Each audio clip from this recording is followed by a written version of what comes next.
Are you ready to hustle? I need to hustle. Welcome to The Hustle with Justin Harrison, the ultimate podcast for money motivation and inspiration. So on The Hustle, we get a lot of people asking questions around personal finance. And this season, we have dedicated to personal finance and answering people's biggest questions around money, especially those big questions that are applicable to people right now where times are really tough and money is tight.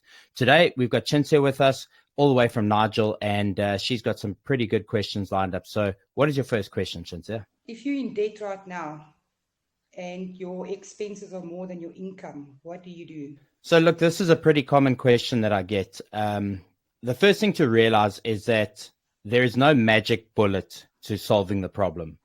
If you are not covering your expenses, there's only one of two solutions. You either have to reduce your expenses or you have to earn more. It's that simple. Now, most people focus on the earning more part of it because that's the part that we can emotionally relate to the easiest. But the truth of the matter is, it could probably take you a lot longer to build up more income than it is to save on your existing expenses. Now, a lot of people obviously are very, very close on their expenses, especially with the rising costs of everything. The cost of living as opposed to income is not really matching up for a lot of people. But this is an uncomfortable conversation that you have to have with yourself. First of all, you have to accept it. Secondly, you have to get your family and those closest to you to accept that if you're not earning enough to cover your basic expenses, you have to cut back. It's that simple. And then the second solution is to figure out how to go and earn more money. But the problem is most people are focused on how do I go earn more money to meet my expenses rather than let's do the logical thing, which is to cut back first. And so I've been there many stages of my life. It's not comfortable. I know there's a lot of emotional stuff that goes into it. And then, of course, there is this human nature that says to us, well, you know, this is what it is. I can't do anything about it. But if you sit down and you draw up a list of your expenses, if you draw up exactly what your income is, the goal is always to spend less than you earn. You will never earn your way to wealth. You will save your way to wealth. And this is what I always tell people. You've got to focus in on spending less than you earn. There isn't a magic bullet for it. There's no magic formula somebody's going to give you. It is literally that simple. So step number one, draw up a budget. Know exactly what you're earning.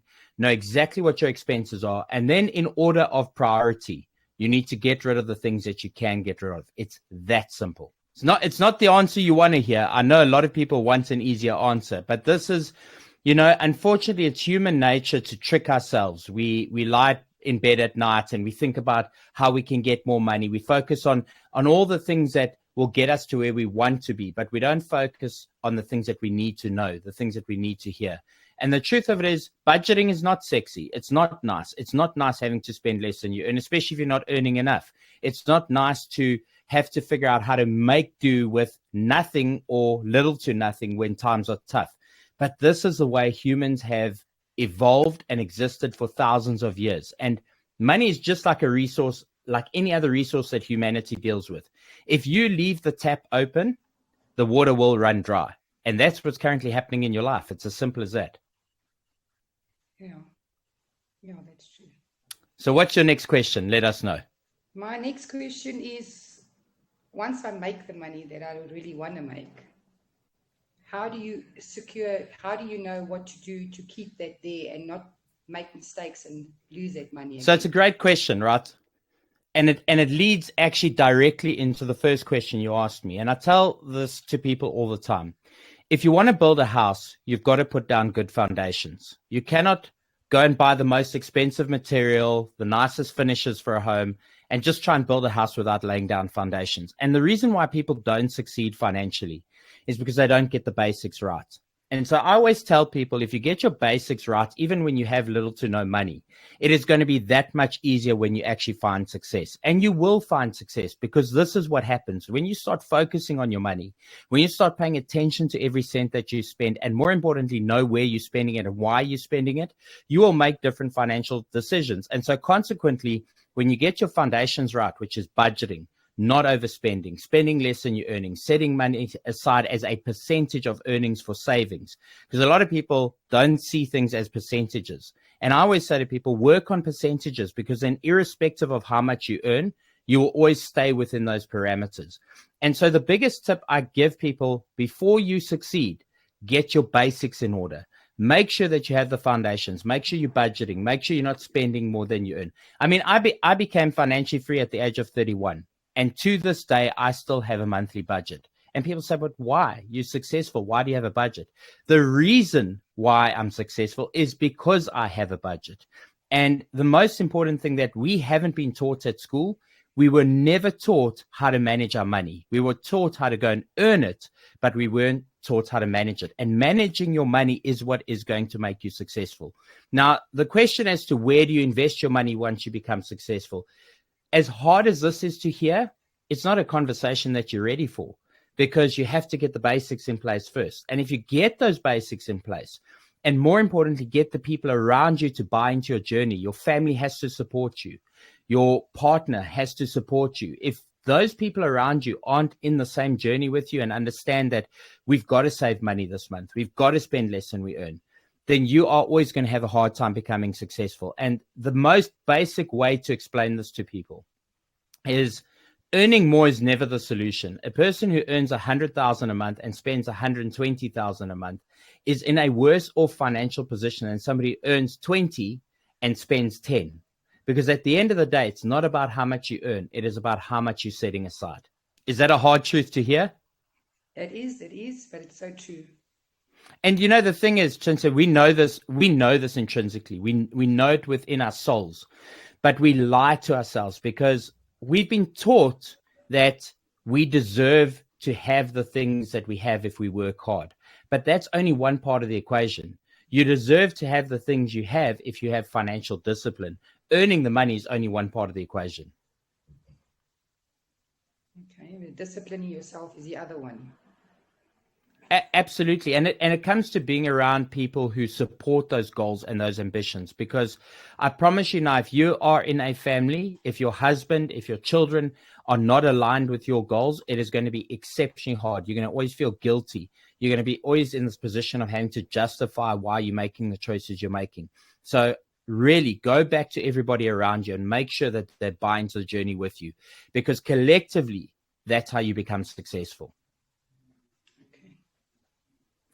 So what's your last and final question for us? If I make money, how safe is our money in our banks?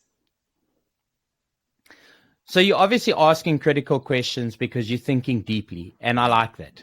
I am. So the honest answer is I don't trust the banks one bit.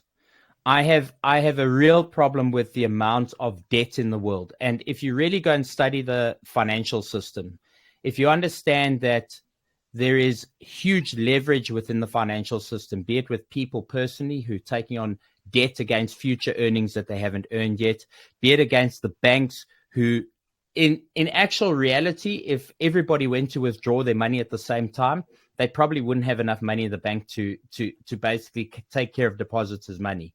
If you understand fractional reserve banking, if you understand the way the global economy is structured in terms of international deficits and trades and loans and things that are going on a global scale, the truth of it is the financial system is highly illiquid. And so what we see is a looming recession as a result of a liquidity problem that's in the market. So in all honesty, whether times are good or whether times are bad, I don't trust a bank with my money. And so what I encourage people to do, and I try and teach people to do when it comes to wealth creation, is to understand that money is not wealth. Money is a medium of exchange.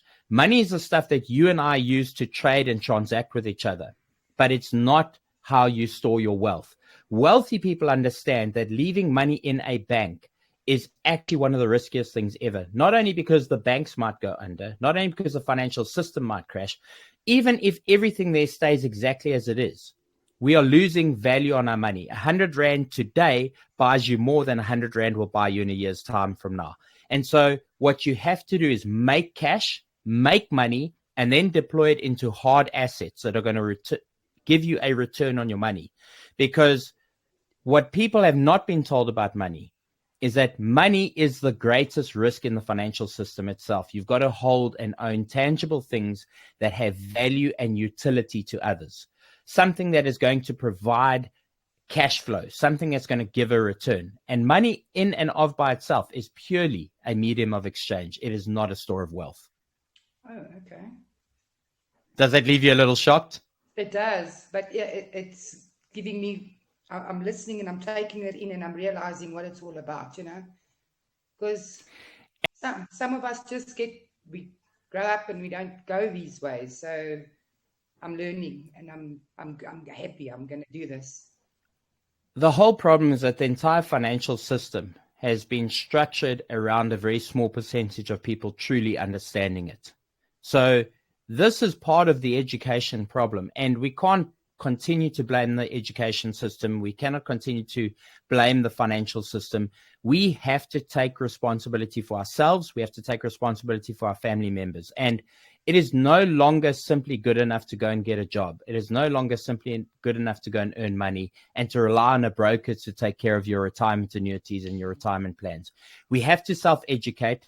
We have to self-invest. We have to understand the financial system, because understanding the language of money is literally the ability to communicate in financial terms. And if you don't have that, you're always going to be at a disadvantage. It's kind of like living in a country where you can't speak the language. Yeah. You can't cry when you don't have opportunities if you can't speak the language. And so my greatest desire is to help the current generation out of their financial woes, but also to pass on this knowledge to the next generation, because ultimately our evolution as human beings is entirely reliant on us getting control of our money. Because here's the thing, money is a resource. And even though banks are printing more of the stuff and countries are printing more of the stuff, at the end of the day, that is not good enough to solve the problem. If that were the case, we'd simply print $1 trillion for every person on earth and give it to them. The thing that makes money valuable in the first place is that it's hard to come by, that it's something we have to chase after, provide labor and work and exchange value for. But if we want to truly be successful with money, it's no longer just acceptable that we go and earn the money. We've got to understand how to use it. And this is why 90% of people are in the place they're at, because they've used earned income to go after the things that they want. So people use earned income to pay for a house. People use earned income to pay for a car. People use earned income to buy clothes and put food on their table. And actually what you want to do is use earned income to build wealth. And I always say to people, the goal is to live off 50% of what you earn. Because if you can live off 50% of what you earn, the other 50% is going to put you in a place where you become eventually financially free. But you're never going to become financially free if you spend 100 or 110 or 120% of what you earn. You're going to continue to be a slave to the financial system. And this is the problem. Wow, that picture is clearing up now. Thank you. It's my absolute pleasure. Any final questions? No, I'm good, thank you. I've heard what I needed to hear, and I'm very positive. If you're finding value from this season of The Hustle, please make sure that you hit that subscribe or follow button depending on the platform that you're using, and leave us a rating on your favorite podcasting app. Stay motivated by The Hustle. Talkers talk, but hustlers hustle. Find more episodes at ecr.co.za or your favorite podcast app.